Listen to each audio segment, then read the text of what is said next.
Alrighty.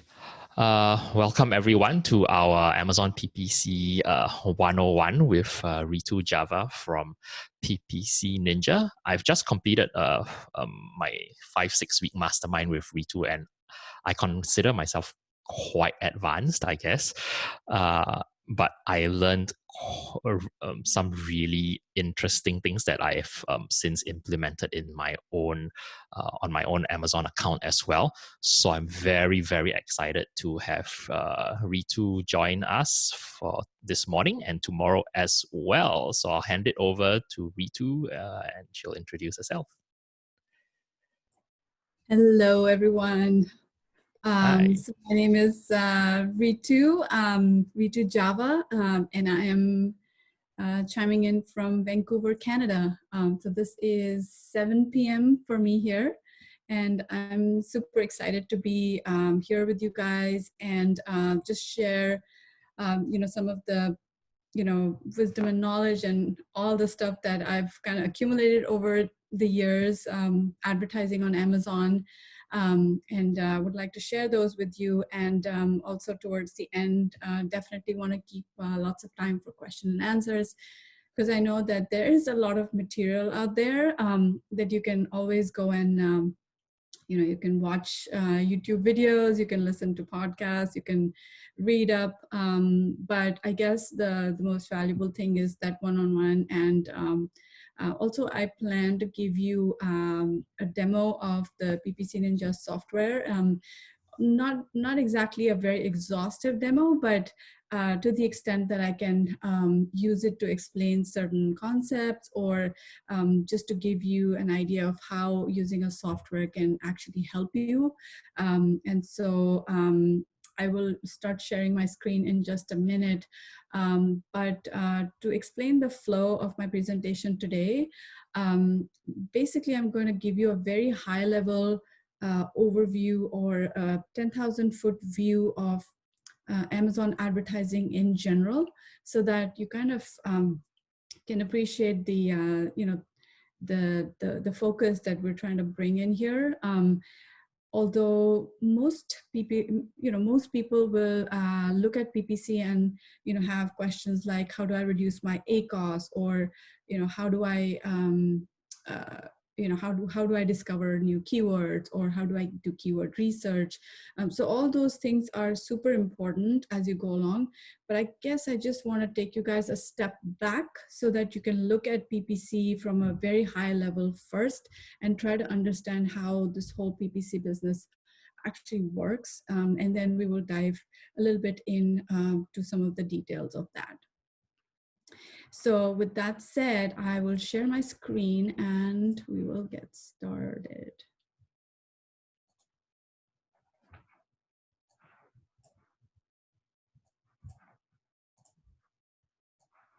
Okay.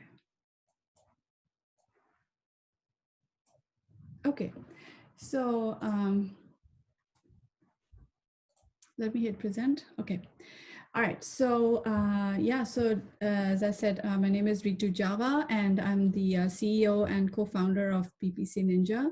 It's a software as a service, and we also offer managed services, but more importantly, we try to offer education in the form of masterminds and group discussions, so that there is some amount of strategy that goes behind the tool, because just having a tool and just using software alone doesn't help with PPC. If you want to succeed on PPC, you need to know a lot of concepts, and we will touch on some of the concepts today. And then you also need software once you start to get to a certain size, when it becomes almost impossible to manage manually. Although Amazon does provide a bunch of tools to manage your PPC manually, but you will all hit, like, I hope you get successful enough to maybe experience that moment where you're like, okay, this is too much for me to do by hand. I need to, get to the next level and start to do automation, right? So that's where the magic actually happens, because, on your own, if you've got to, just manage your keywords and their bids, it can get pretty overwhelming, and it can also slip through without producing results. And I think someone mentioned that they had 90% ACOS. That generally happens when either you don't have like the full funnel strategy, or that the keywords are just slipping away from you and you're not sure how to get them back. So we'll talk about those things today. All right. So first of all, I want to explain what the traditional sales funnel looks like. And I know you've probably seen this sort of image somewhere, like you kind of know what a funnel is. A funnel is just the way traffic flows through to your product. And it's the way that, it's a numbers kind of game where the more exposure you have at the top, the more you will convert a few of those people who are exposed to your product or to your brand. You will be able to convert them to generate a little bit of interest. Not everyone who sees your product will be interested in it, right? And then of those who are interested in your product, not everyone will buy from you, right? Not everyone will give you any consideration. They might just, move over to another competitor of yours. And then only the people who are really, really sold on your product and your offering and can see that this will, give them the benefit they need, or this is exactly what they were looking for, only then they will convert, right? So that's generally the funnel. And once people have purchased from you one time, they are more likely to purchase from you a second time and a third time, and so on. So there is this concept of repeat buyers at the very bottom of the funnel. And this funnel is kind of, you can see this funnel everywhere, like regardless of, Amazon or non-Amazon. In the digital marketing space, whenever you want someone's attention, you've got to attack a very large audience in order to get a very few number of people to actually buy from you. So this is just how things work, all right? So having this perspective, the traditional sales funnel is where, let's say a company is interested in, it wants you to buy their product, right? So what do? They first maybe give you a little bit. They will give you a taste of what possibilities there are. And once you are warmed up to the idea of what they're offering, they will, engage you more. And then you will be in their funnel and they will give you more content. And then maybe further down the line, they will offer you something that is of, a dollar value. And that's how you, basically move through a funnel, right? So that's the traditional sales funnel. And, on Amazon, however, you can't do this because these people are not your customers. They are actually Amazon's customers. So you don't know their names. You cannot contact them after the fact. So once they have seen your listing and maybe shown interest or not shown interest, they might switch to another page and then they might just go away, right? So there is no guarantee that you will be able to do any of this, build awareness, generate interest over, a period of time. So that sales funnel concept fails on Amazon. However, on Amazon, you have a different set of funnels that you can take advantage of. So what are Amazon sales funnels? So the first funnel I want to sensitize you to is the keywords funnel, right? So every keyword, think of it as a funnel, because it is a way for you to, get attention around a certain, way of saying something, right? So keywords are an entryway to your listing, right? So you have to find the right keyword so that you can have a match of what the buyer is thinking, what they're, typing. It might be slightly different.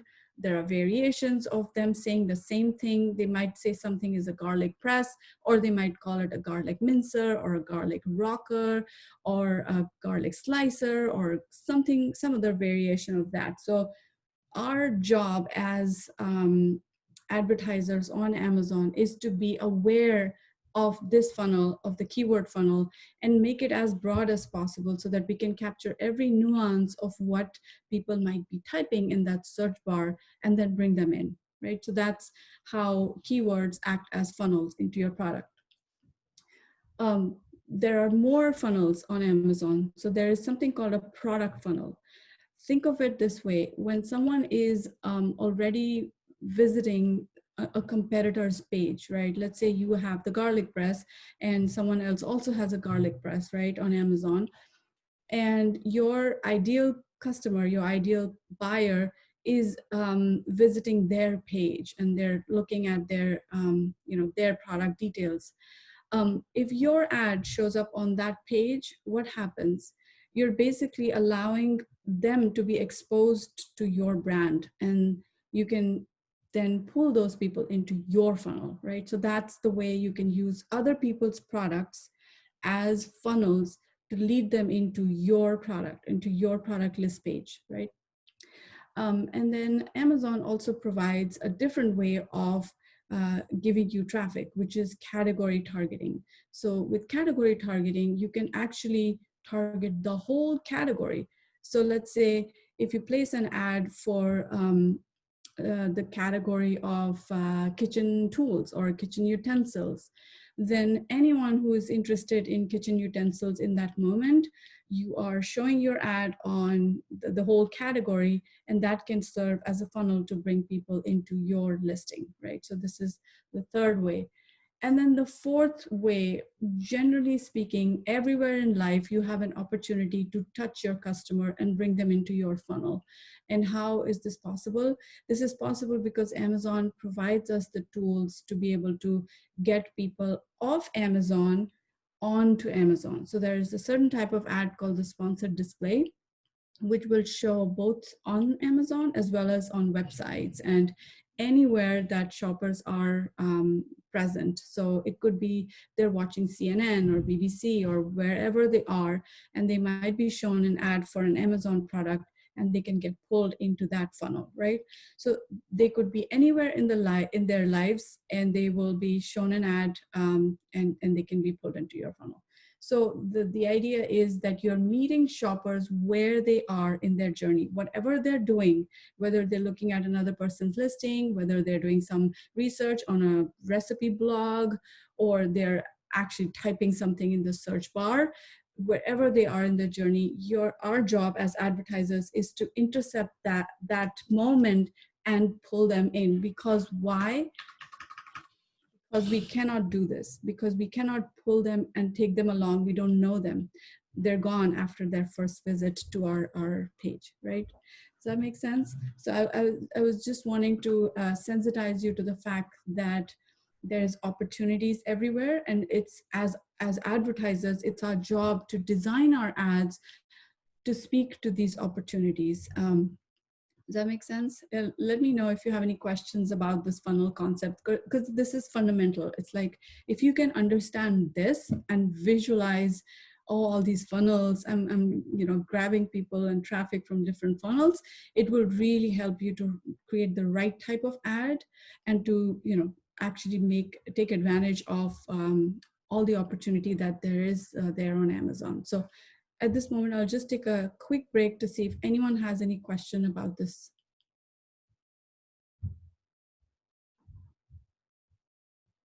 Okay, all good. Yeah. But feel free to just type in the chat box any time you have a question about what I'm showing. Okay. I'll make a quick comment. So after I attended Ritu's mastermind, or halfway through, I started doing the because I was mainly focused on keyword targeting and a bit on product targeting. And from her, I learned a lot more about product category and live targeting, I guess, display targeting. So one of my listings actually in last 30 days had, I think, about 120 sales from product targeting alone, one product targeting ad campaign. And it's currently sold out. So, wow, that is awesome. Yeah, exactly. That's it's so true, because a lot of the courses and material out there will basically only focus on keywords, and there's absolutely nothing wrong with that, because keywords are actually the most important way of getting conversions, or basically sales. Conversions is another way of saying sales. Keywords are the most important, but keywords are also very highly competitive, because there's so many people selling the same product, and there's so many people advertising on that same keyword.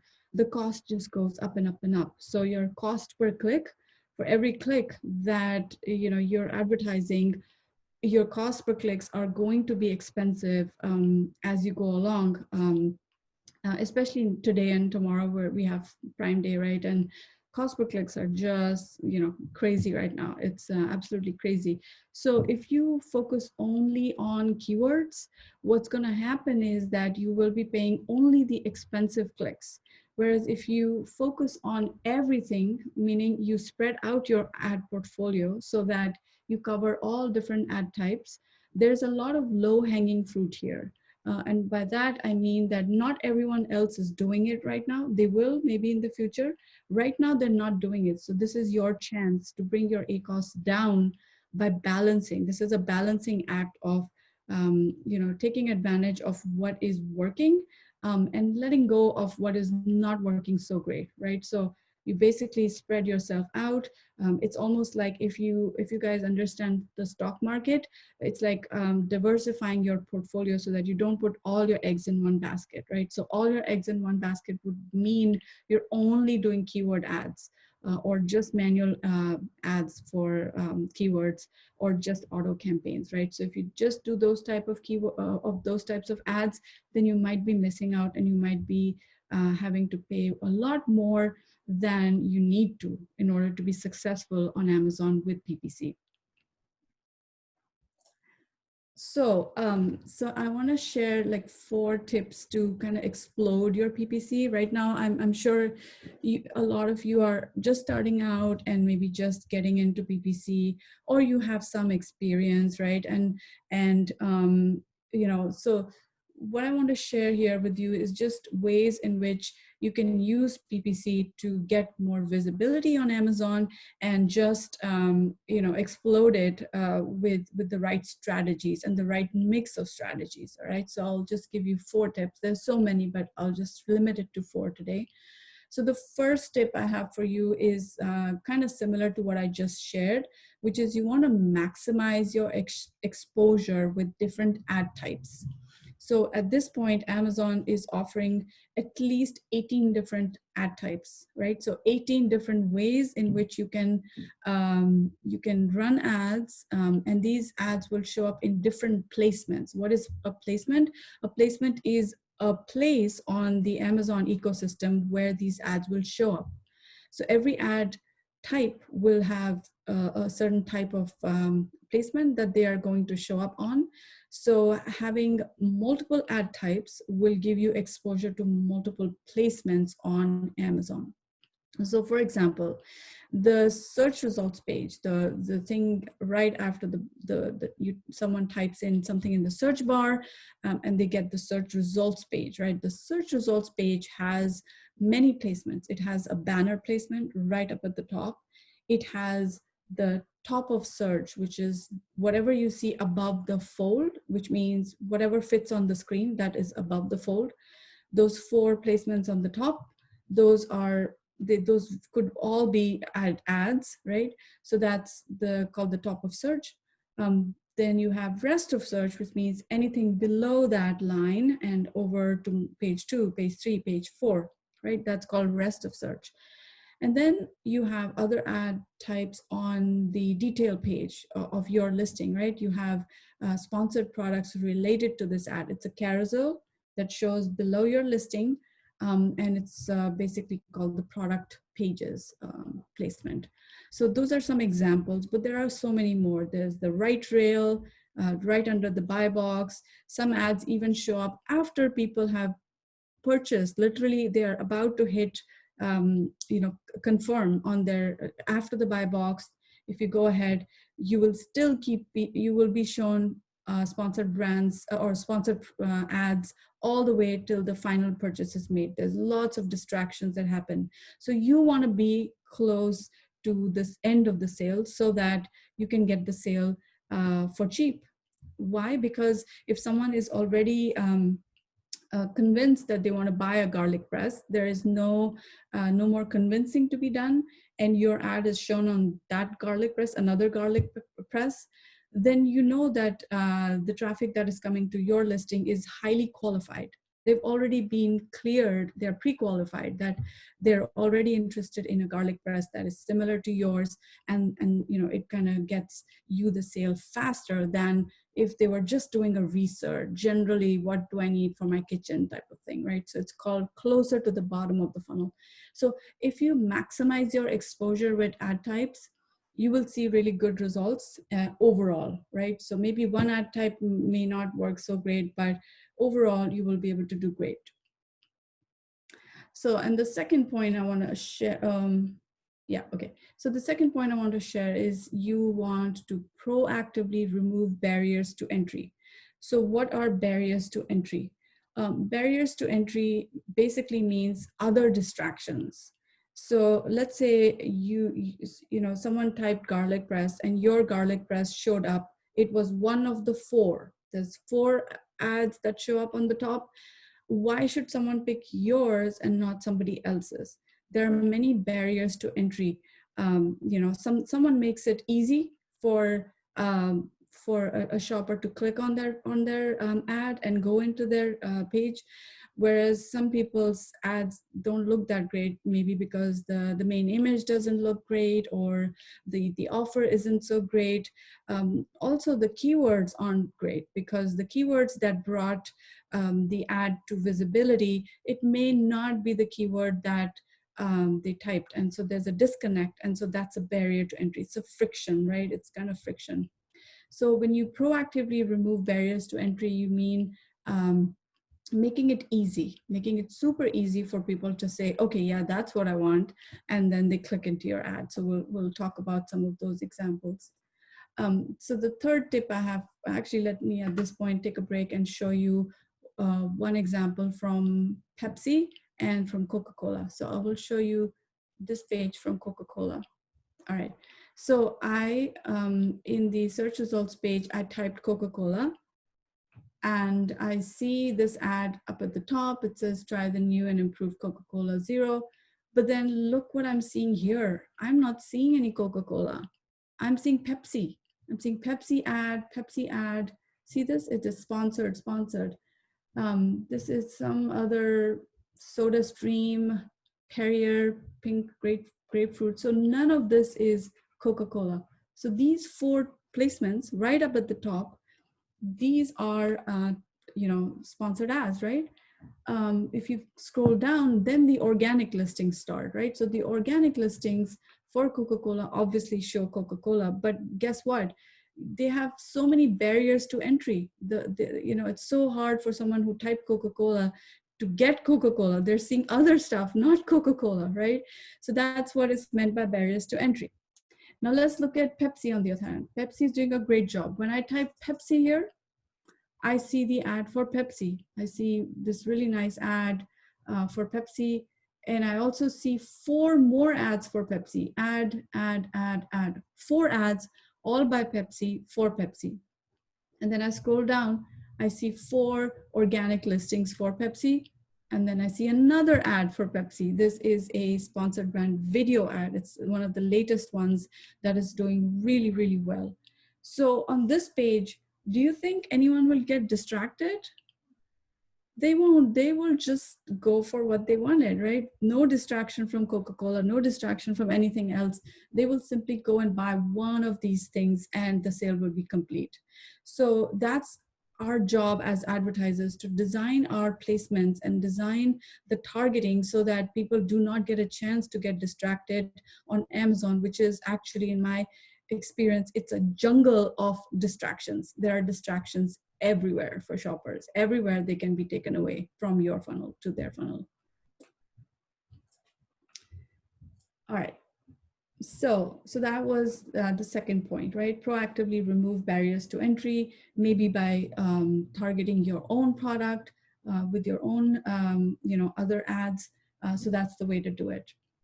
The third tip for you is to interconnect your funnels, right? So what I mean by that is, if you learn from a category targeting ad that these are the products that are converting for you, which means here are different products that led to sales of your product. So Amazon will show you that information because in the data, you can see which products led to sales, right? Which product targets led to sales. So you can basically harvest those. And now you can start targeting those harvested products yourself. You don't even need to rely on category targeting. You can do that as well as specifically go laser target certain products. So when you interconnect your funnels, it just means that you're allowing no distraction, no movement away from your catalog. People just stay there. You're letting the flow of traffic come to you. And then finally, the fourth point I have for you is cross-sell, upsell, and downsell. What does this mean?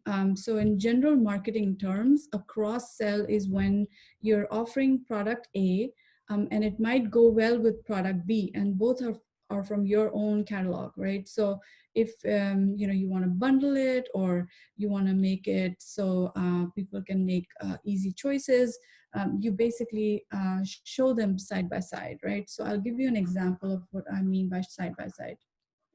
So see this example.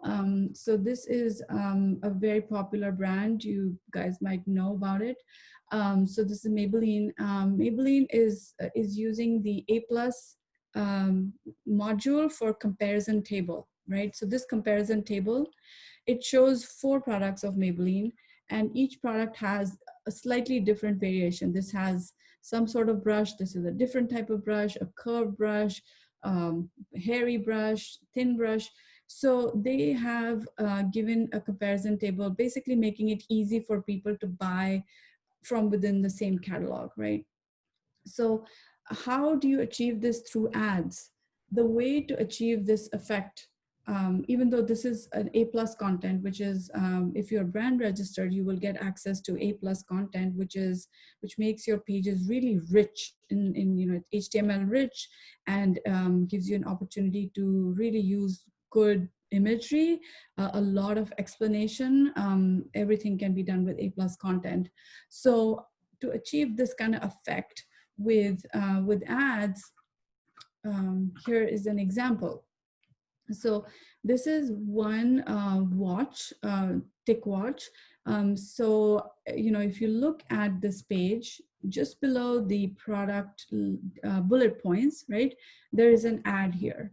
And then right under the buy box area, there is another ad. Sorry, I'm just going to take a sip. So these two are ads, right? And guess what? They are from the same brand. This ad is targeting this product. This ad is also targeting this product. This ad is for a $399.99 product. See this? This is $269.99. This is more expensive. So this is an upsell, right? So if someone doesn't like this for some reason, you say, oh, don't worry, I have something even better right here, right? So you give them that option.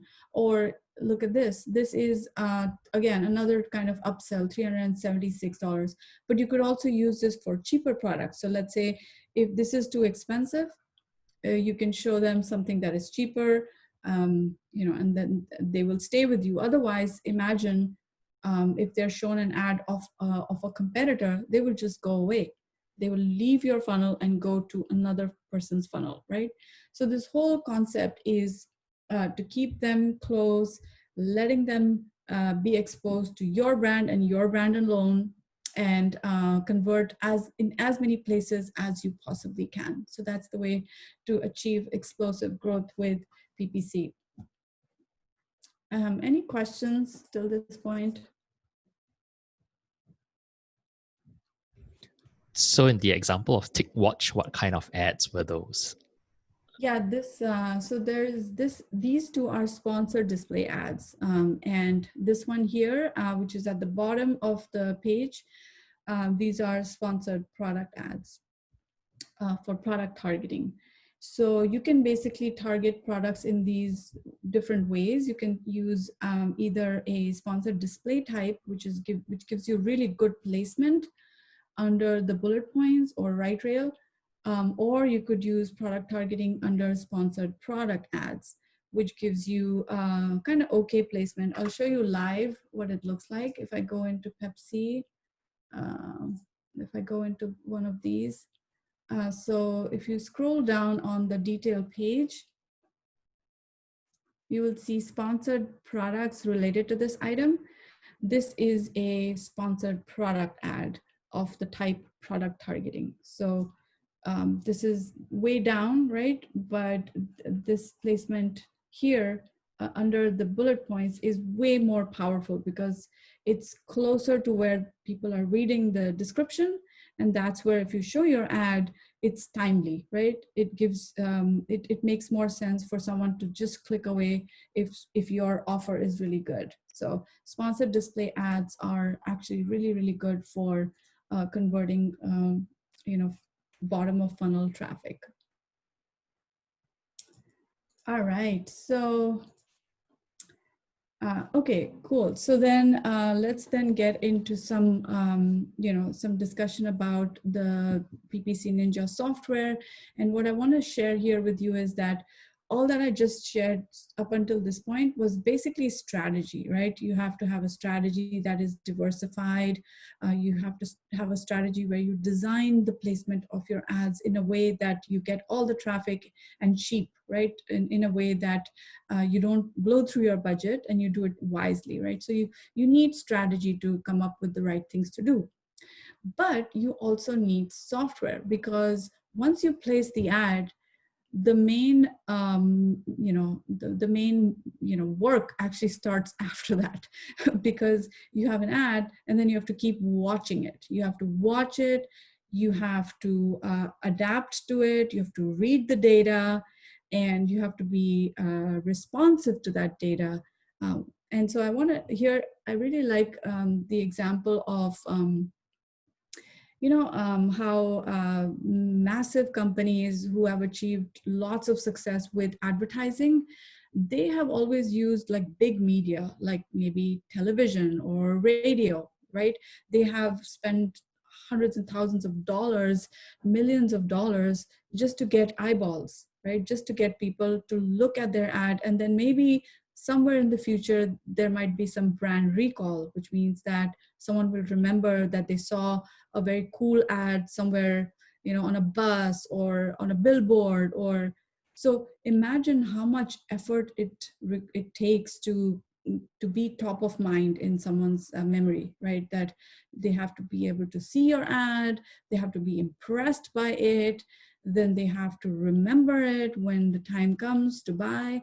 It's too disconnected, right? There's a lot of time that goes between this whole process. So the billboard mentality or the billboard advertising mentality is where you put some budget aside for advertising, and then you just, you don't count it because it's like you cannot track it. You don't know how it converted.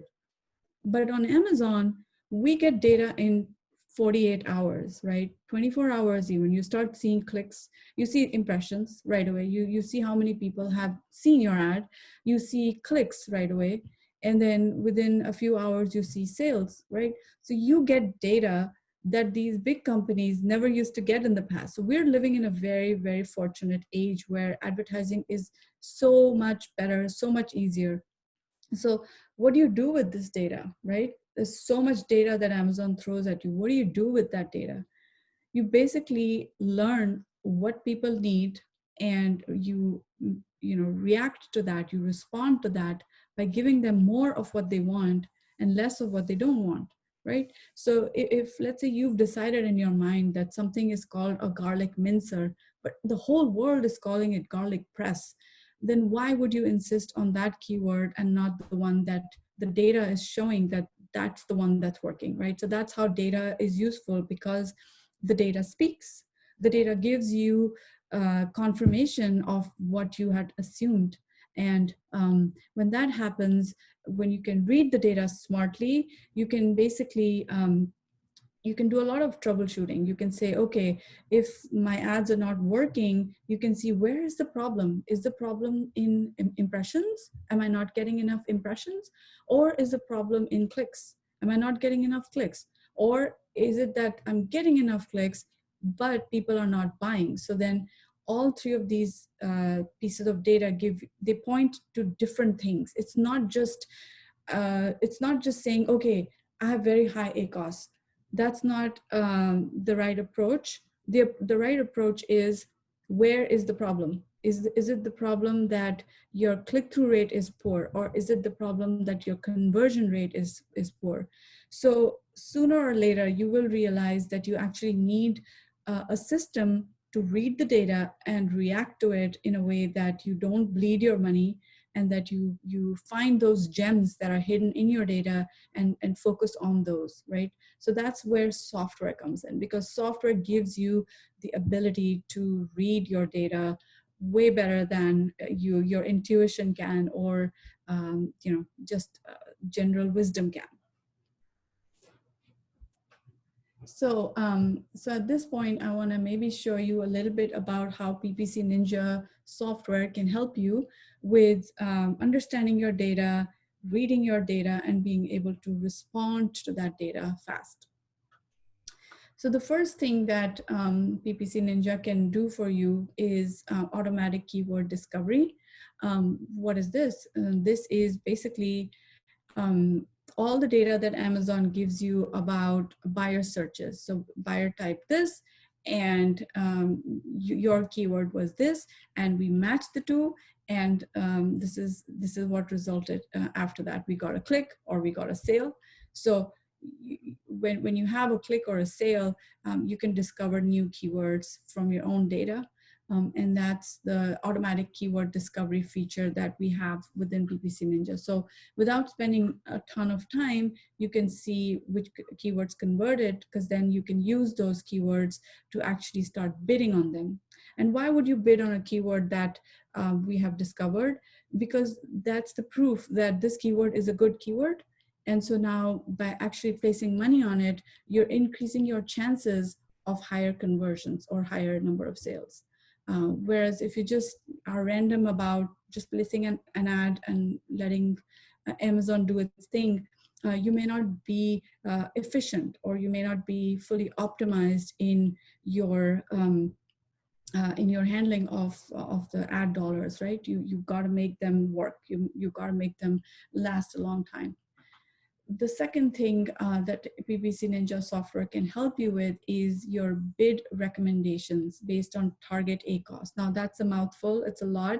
And especially if you're just starting out, don't worry about it too much. Eventually you will understand all these terms, and you will be able to figure out how to actually do all this stuff. But I just want to say that the software can actually help you to do to basically tell you, okay, if you're bidding this much, it's too expensive and you're not getting conversion, so bid lower.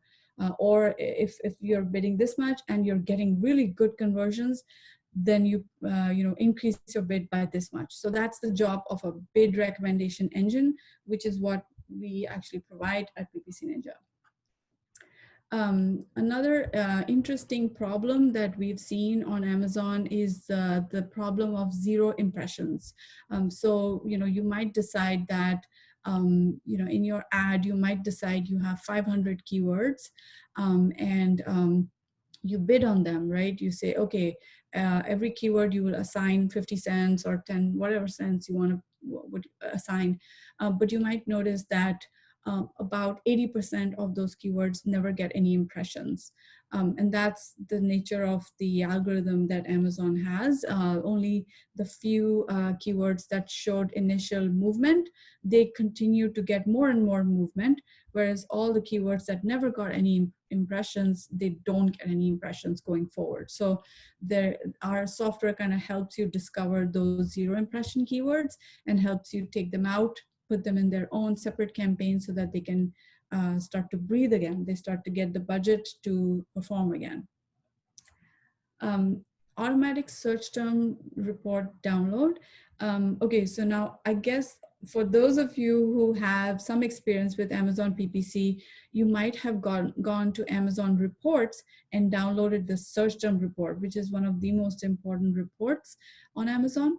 right? So the search term report is something you have to go to Amazon, you have to request for it. In a few minutes, they will send it to the download center and then you can download it. Very time consuming work. What happens with a software like PPC Ninja is that you just have to connect your ads with our system once, and then from then on it's a continuously updated system where you don't have to do anything about downloading and placing it somewhere. So just every day we will just request for a search term report and just include it in your data in our system, so that you can just keep referring to that over time and not have to spend time requesting search term reports. Data slicing and querying. This is similar to what I was saying earlier, knowing how to use your data and be able to kind of take advantage of it and save money. Bulk operations that are not found on Seller Central. So we have a lot of ways to do things fast. And by fast, I mean really fast. And so I will show examples of this in tomorrow's session. But today I just want to touch upon all the things that we're able to do. Yeah, so that's basically, I want to stop at this point and maybe take questions, kind of show you a little bit of what the tool looks like, so that you kind of have like a general view of it. And then tomorrow we can dive into more details, if that's okay. So this is what PPC Ninja software looks like. It has, it's a very highly interactive system. For example, if you want to see your sales over the past 90 days, for example, you can just click on the date range and you can get your, your graph of how things trended over time. Or you could even have multiple data points that show up on the same graph, like ACoS and sales, so that you can compare them side by side.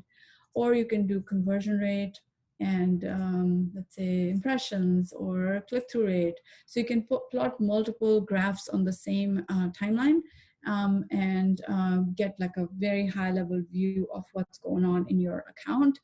This helps you to be super on top of things very quickly. So that's kind of where I want to leave you guys at today. And then tomorrow I will explain more about the different views and all the different details of how you can actually manage your PPC and how you can manage your bids, your budgets, and all those sorts of fun things.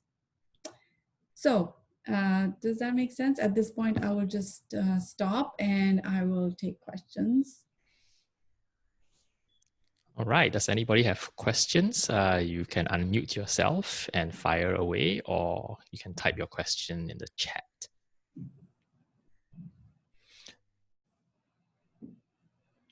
So maybe to kick things off, I'll ask a question. Ritu, how many campaigns for a product do you typically start with, and how many campaigns does that grow to eventually for a single listing? Yeah, so when I talk about campaign structure, I don't want to scare you guys, because when I started, at my stage of, I've had like two years of experience with just running ads for a really big company. So I kind of have that advantage of starting off big without getting too worried. So I start every new launch with 15 campaigns, and each of them, they focus on different areas, on different placements, and they're hyper targeted on different goals. Like they're very different in what they will achieve.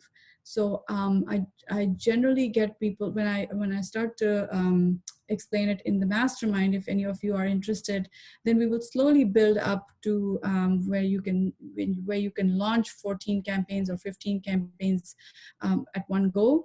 But it just is more optimal to have that many campaigns. It just works out better for you overall. Yeah, and I can get into the details of that in future discussions. Absolutely. I think for me, that was one of the big things about a year and a half ago when I started really breaking out my campaigns. So I typically have one ad group per campaign, and every single campaign targets a specific ad type or placement. And that's been really, really helpful. Yeah, exactly. So, when I started like 2 years ago, that time we used to only do two campaigns, one auto and one manual. That's it. And we would stuff that manual campaign with thousands of keywords, and Amazon gives you 1,000 keywords per ad group, right? So we would start one ad group, fill it up, and then start another ad group, fill it up. So that those techniques don't work with the algorithm that has evolved over time. So you've got to separate out your keywords and stick to the ones that actually will result in sales, right? So that's what you want. So Felix said, you spoke about the 18 ad types. By ad types, do you mean placements? So by ad types, I mean, so there is, you can, so with sponsored products, you basically have auto campaigns, right? So I'll just give you a little bit of an example so you can then extrapolate. So auto campaigns actually have 4 different types within them, right? You have close match, loose match, substitutes, and complements. They're all achieving different goals, right? So that there is 4 ad types right there.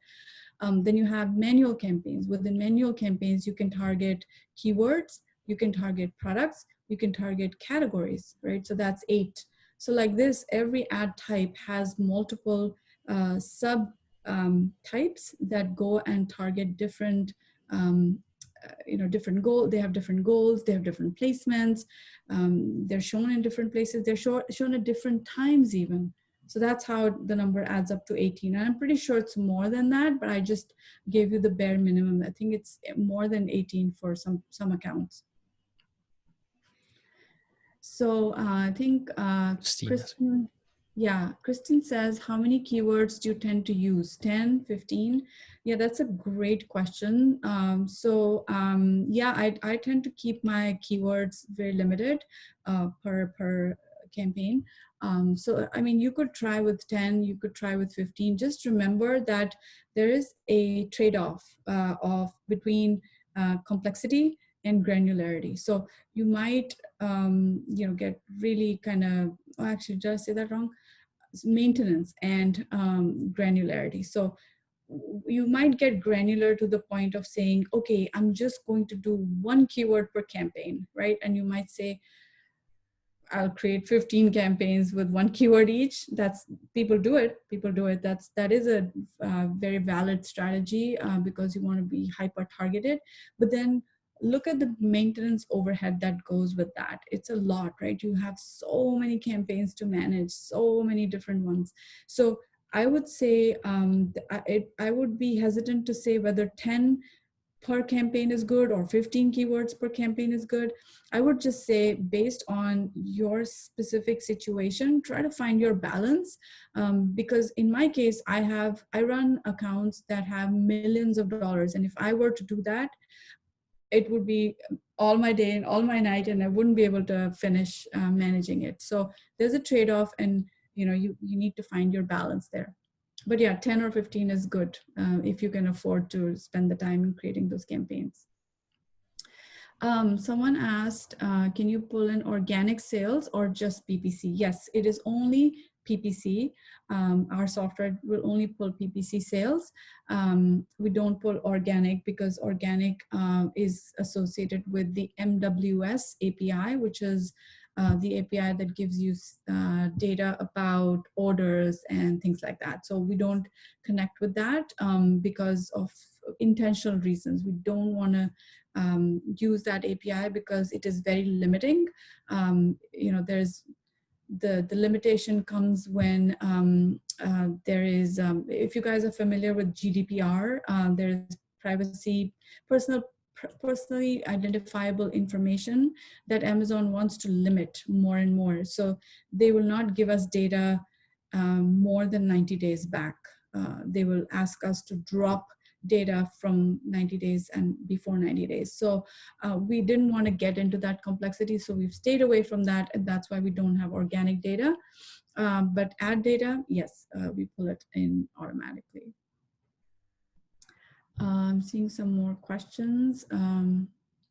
Target your own related ASINs to cross-sell, upsell, downsell, and minimize leaks from your fund. Oh yes, that's Jason's response to Jita, yeah.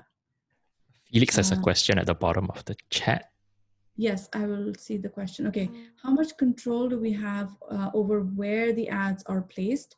So for example, if I want to have the ad to be placed below the bullet points on another ASIN, yeah, so the control is, so you're right, it's the sponsored display ad type. If you have a sponsored display ad type of the subtype product targeting, then you can be super laser focused, and you can have your ad show very close to the bullet points or even the right rail, right, just below the. But remember, those placements are also shared. They're shared with another big monster ad, which is called ad type, which is called DSP. I don't know if you guys have heard of DSP, but that's also sharing that spot. So while I don't think you have 100% control over exactly showing up in that position, but you have quite a bit of control. So, you can definitely try and test that out, and you will get those good placements. Maybe I'll chime in here. So essentially, when you create ad campaigns, you have three broad ad types. You have the product target, sponsored products, then you have sponsored brands and sponsored display. So sponsored products, if you're doing keywords, then you can show up in search results primarily. And of course, also if you do product targeting or category targeting, then you show up on other listings or when people search in various categories respectively. And then for sponsored brands, one of the placements would be that header or banner ad at the top of search, and some other places you can do sponsored brand videos now. So videos is a subset of sponsored brand type ads. And then if you do sponsored display, when you click on that, then there's also a couple of subtypes. You can do on Amazon, and you can do off Amazon, I think. Yep. So yes. I think for Felix, the specific one where it's placed below the bullet points or under the buy box, that would be the placement would be applicable to sponsored display ads on Amazon. Correct. Yes, exactly. Oh.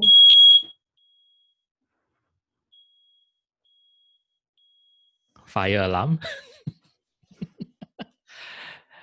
Yeah. Any other questions? We have a few minutes still. Hello, Jason. Yep. Yeah, actually, I want to ask about the PPC budget. Because for new listing, we created 12 to 16 different type of campaigns. Mm-hmm. Each we set about $10. So because in the initial we do not have sales, so for the first 2 weeks I actually bleeded through quite badly, which I had a very high cost of around 400+%. I understand Bita also has a formula for calculating the budget. So is there any I think a few ways to mitigate your ad costs or to control it. The first would be to try to get reviews as fast as possible, because once you have some reviews and some social proof, you would be able, your conversion rate tends to be better. Because if you don't have social proof from the start, what happens is people click and a lot of people won't buy, so your A cost tends to be very high. So the two ways to try to quickly get reviews legitimately on the Amazon system would be the early reviewer program. And also, if you go into manage orders in Seller Central, right now, I think 3 to 50 days, I think, something like that, after the order is delivered to a customer, you can click a request review button. So that's one. The other one, maybe I'll hand it back to Ritu. So Cheetah's question was with regards to ad budget. Because he started multiple campaigns, I don't know, 12, 15 campaigns and $10 each. So that's so he's hit 400% A cost from the get-go, and it's just asking like, how do you manage or control that? Right. Yeah. So, so Jita, I think one of the important things. Am I audible? Yeah. So one of the important things in finding out why your ACOS is high, because ACOS could be high because of either your cost per click being too high, or it could be because you're getting clicks and no sales or very few sales. So depending on what the reason is, you might want to take different approaches to bring your ACOS down. So to give you a little bit more context, so let's say you have 5 clicks, and each of those clicks is worth $2 each. So every click is costing you $2, and then you get one sale of a $10 product. So basically you're spending 5 clicks worth $2, you're spending $10, and you're getting $10. So your ACOS is 100%, right? Whereas another case might be that you're getting cheaper clicks, like you're getting 50 clicks of 20 cents each. So, you can do the math there, but you're spending multiple clicks, like 50 different clicks, and then you get one sale. So that's a different problem than when you're bidding too high and getting a very high cost per click. The first case where CPCs are high, it's probably because it's a highly competitive keyword that you're bidding on, right? So other people are bidding very high, so you end up getting each click very expensively. Whereas in the second case, the problem is that you're having so many people visit your page, but only a few convert. That's a problem of listing, which means your listing quality is not so convincing to people that they will buy it once they've visited it. So your goal has to be to find out, to troubleshoot where is the problem, and then solve the ACOS issue, right? So it's not about budgets, it's not about anything else. It's about finding out what the data is speaking to you about, and try to solve that problem. Great answer. So identify what the cause of the high ACOS is, and So then address that. we recommend letting the campaign run for X amount of days, 2 weeks to a month, until we get the correct data set. Yeah, so I think some keywords can give you good data very quickly. You don't have to wait months and months. You can respond very quickly as soon as you start seeing sales and so on. You can double down on those keywords that actually converted, and maybe lower the bids on those that didn't convert. Typically about 3 weeks time is good enough to kind of figure out how the keywords are moving. But let's say you're a brand new seller with a brand new product. You do want to give your product a little bit of time to prove itself. Like, I generally let our new products run for easily for a month and a half. But that's because I run these ads for big companies, and they're willing to lose the money. So you might want to find low-hanging fruit instead of going on expecting that your campaign will turn around. You might want to attack it from different angles. You might want to establish your credibility with quicker reviews. Like, you want to get more reviews so that people will actually come to your listing and buy. So you might want to send you might want to have other ad types that will achieve the same goal much better, like video ads. Those are easy, like easier if you have brand registry. That is, you can use video ads, and you can start to get early sales, because that's what you want to do. You want to prove to Amazon that certain keywords will convert, and then that halo effect kind of brings you cheaper clicks over time. So I guess I didn't clearly answer your question, right? So you're saying how much time should we wait before we kind of give up? So I think you must respond very quickly within the first 2 weeks or 3 weeks. But if you're not an established brand or not an established product, then I tend to give myself a month and a half, at least at high ACOS. I'm willing to lose in the beginning to establish myself. The goal is to get enough sales and enough reviews on your listing so that it runs on its own organically at cheaper cost per clicks. Yeah, I think without the data sufficiency is one, and then the other one is without social proof sufficiency, your results will always be skewed. Yeah, like a listing that has 0 reviews, Right. the conversion rate is just not it's not an accurate measurement. Exactly. I totally agree. Yeah. Right. Okay. Jonathan asked, what percentage conversion do you aim for? What's your minimum, and what's considered good? Yeah. So what is a good conversion rate? Well, the conversion rate is basically how many sales you get from how many clicks, right? So if you can get a conversion rate that gives you a favorable ACOS, that is fine. Some keywords aren't very expensive, so you can get, even if your conversion rate is kind of low, you can still get sales, and you can get them cheap. You can let them run, like you don't have to worry about it. But at the product level, so this was at the keyword level conversion rate, right? But at the product level, generally speaking, 10% conversion rate is kind of standard across Amazon. So if your conversion rate is way below that, then you have to be a little concerned. You might want to look at your listing again and see if there's any problem there.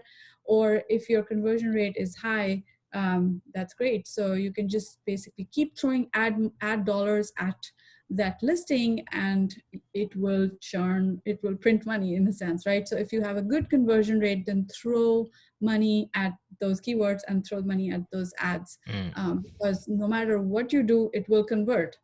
So helps you overall. Yes, I think that's where PPC Ninja has been really helpful for me to be able to capture or analyze that data point very, very quickly. So there's a column in PPC Ninja for conversion rate. So I just hit like 10%, equal or more than 10%. And then I sort from highest to descending order, highest to lowest. And I can see some things like, wow, 300% conversion rate, 20% conversion rate, 40% conversion rate. And then those I can focus on, like the 80-20 rule, right? The 20% that produces 80% of the results, then you invest more in those. Okay, we are out of time, but maybe we just there's one last question that we haven't addressed. It's from Julia. She says, may I know if there's any difference between PPC Ninja and Helium 10's ADS? So I don't think we want to comment on Helium 10, but maybe Ritu can talk about the approach of PPC Ninja. Sure. Yeah, totally. So yeah, I think Helium 10 has just released the ADS or ads tool as part of their offering. So I can just share where we're coming from, where PPC Ninja is coming from. So PPC Ninja was actually born within a very large 8-figure seller account on Amazon. We sell electronics, and we actually created PPC Ninja as an internal tool to manage this large account. And so when we started investing in time and energy and effort and money into developing this tool for ourselves, and then we realized, boy, this is so like useful and helpful. We want to offer it to other people. So that's when we started monetizing it for other sellers, and so that's kind of our history and our story. And so whatever we do on PPC Ninja, we first test it on these large accounts. We have like our own kind of 8-figure seller account. We test all our strategies there. And it also gives us a way to get feedback from within the system. So it's a nice synergistic model where we get feedback. We also use it as a testing ground. So it's a really nice kind of synergistic model that we're following. I don't know about Helium 10. Maybe they do or they don't have seller accounts. I don't know, but we do, and it's our money at stake. So we're really careful about how we design this software. And tomorrow, I think, Julia, if you come tomorrow, you will really like some of the features that I will share and explain. Frankly, I use Helium 10 myself for keyword research, and their reverse ASIN tool Cerebro is really good. I also use Market Tracker, Market Intelligence, or Market Tracker. Yeah, so I use some of those tools, but the ads tool, unfortunately, I have not seen, because it's behind some walls. It requires Seller Central access, which I haven't given them Seller Central access. So I haven't seen it firsthand, but I have heard that it does a few things that a lot of the PPC tools do. So if you've seen it and you come to the session tomorrow, you will be able to compare yourself, and I'll be happy to answer questions if you've seen any features. And if you ask me, I'll be happy to answer them tomorrow. Okay. Cool. Let me just sum up then. So the reason why I invited Ritu to come share on a webinar with you all is because as I've coached some of you guys and also sought to upscale my own sales, and PPC being one of the ways that we do that. I've been looking around for something that is both effective as well as user-friendly. So there are two ends of a spectrum. So there's one end of the spectrum where you have some PPC software which is completely automated. So the software you sync it to your account and it does everything for you. I don't particularly like those, because I still like to maintain some control where I like it where the software can help me see things, analyze things, suggest things, discover things, but then I make the call as to whether I want to go with what the software recommends or whether I want to tweak what the software recommends, right? And the other thing, so of course I have Helium 10 as well, and I'm aware of their ads engine, but my personal opinion of it is that it's still very much in the early stages. It's very much a new thing, and they've just acquired another ad software company. But based on my interaction with Ritu, I think she really knows what she's doing. I've also been in a much more expensive mastermind. Right? Ritu does a 6-week free mastermind.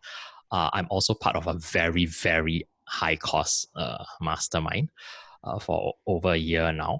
And I found that to be way too over the head for most people. I would say like 99% of people would have no clue what's going on in the other mastermind. So I think PPC Ninja and Ritu have that nice mix of both being very sensible, very an effective and user-friendly tool that also allows us as the user to have ultimate control. So yeah. Thank you. Thank you so much, Jason, for your kind words. I really appreciate it. Yeah, welcome.